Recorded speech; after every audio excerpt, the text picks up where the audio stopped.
here. What's up, everybody? Today we're going to be looking at 4 more Praetorian Guards because the Praetorian Guards are Praetorian Guards, and I grew up Praetorian Guards, and I turned out Praetorian Guards.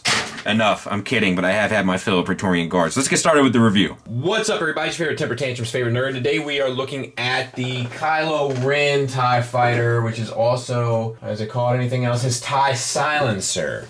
TIE Silencer, not to be confused with the TIE Striker, TIE Interceptor, TIE Bomber. We're going to put it together, we're going to talk about the figure, we're going to talk about the accessories, we're going to talk about the price I got it at, which was, actually let's just do that right now. I got it for $23, Mac, at Target on Black Friday, which was a nice price to get this for. They're not putting the love into these vehicles that they used to, so I'm not putting the love out of my wallet that I used to. I'm going to buy them when they go on sale until that vintage series comes, which is sort of like Returns, except I also put in Becomes somehow.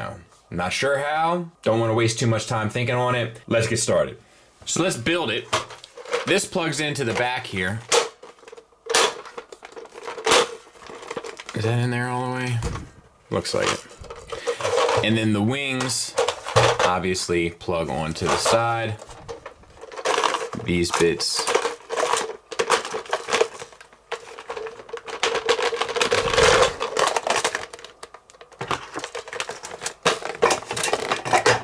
There we go. There we go. Looking good. Oh, the wings are a little shorter than they are in my mind's eye. Might have to look at the trailer and see how I feel about that.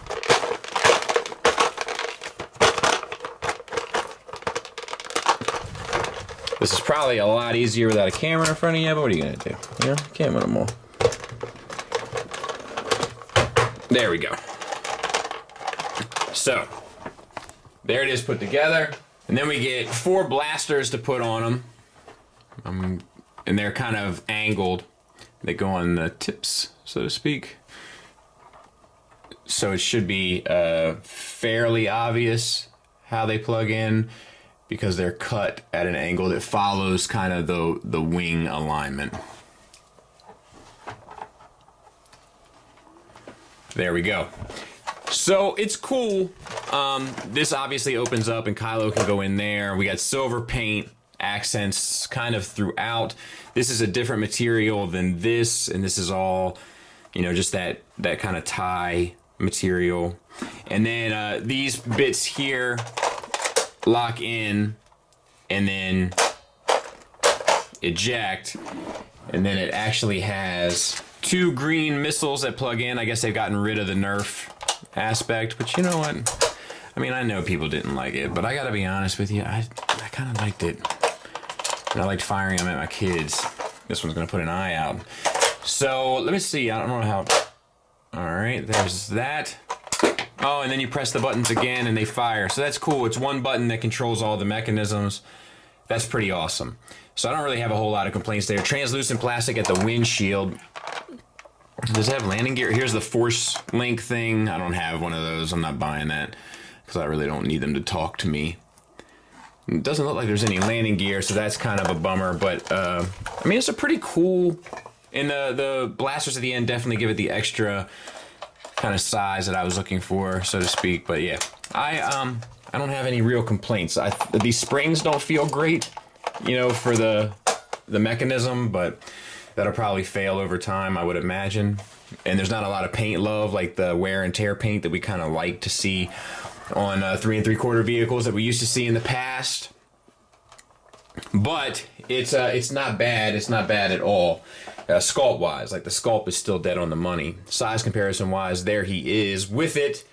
And just so we know he can do it, we'll sit him in there and close the cockpit. Now let's talk about the figure.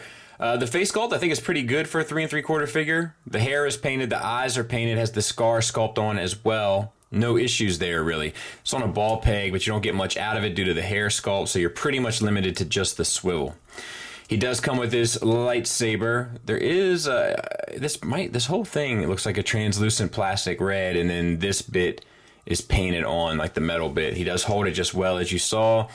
All of that's sculpted. All the wrinkles in his arms are kind of sculpted cool. Because, like, you know, it's 5 POA, so that sucks. But it's cool that the sculpt, like, and the wrinkles are all set to that. So that took a little bit of extra love. Not much, but a little bit. So, 1, 2, 3, 4, 5. That's the articulation. Don't get me started. I could do a whole video talking about that. We do have a difference between some matte and some glossy blacks, so that looks cool. The gloves are glossy, the belt is glossy, the boots are glossy. The sculpt is great. That's one thing I can definitely say about the Last Jedi line. Like the 3 3/4 figures from The Force Awakens were kind of trash. Like the sculpts were okay. The paint was applied was trash usually, and then the articulation was 5 POA. So we know how we feel about that, or at least how I feel about it. At least I can say with these Last Jedi ones, the ones that I've messed with anyway, which are a few, the sculpts are good, the paint is good, it's just the articulation that kind of stinks. So at least it is an improvement, and it's a good profile there. I think 4 or 5 POA, it's good. I want them to go back to the good old days. Size comparison wise, there it is next to a TIE fighter. I think that looks right, personally. Final thoughts wise, let's talk about the bad. The bad is we're not getting that weathering paint anymore. Hopefully that'll come back with the vintage line. The bad is also the lack of articulation in the figure. Hopefully that'll come back with the vintage line. I've also got something weird going on with that cockpit. I'm going to zoom in on that. You probably can see it. Look at the line there. I'm not sure what's going on with that right there. I'm not sure what's going on with that, but that's not great either. The other negative is the price. So you get a premium price, $50 I think this thing was, somewhere in that pocket, and you don't get that weathering paint, you don't get that extra articulation. It's kind of a bummer. But let's talk about what you do get. You do get paint. There's tons of silver accents all over this thing. There's different plastic breakup, and there's fantastic sculpt work across the board. There's line work and panel work everywhere on this thing. It really is well sculpted. I also like the firing mechanism. I like how it's all one button activated, and I like that it's like 3 pushes. Like one push extends the weapons, second push fires one, third push fires the other. Like that's all very cool. And all of that, with those drawbacks, seems greatly priced at $20 to $25, which is what I got it for. And if you can get it for that price, I strongly recommend it. But please don't spend $50 on this stuff. Send a message, talk with your wallet. It's just not worth the asking price. Thanks for listening. Thanks for watching. Until next time, take care.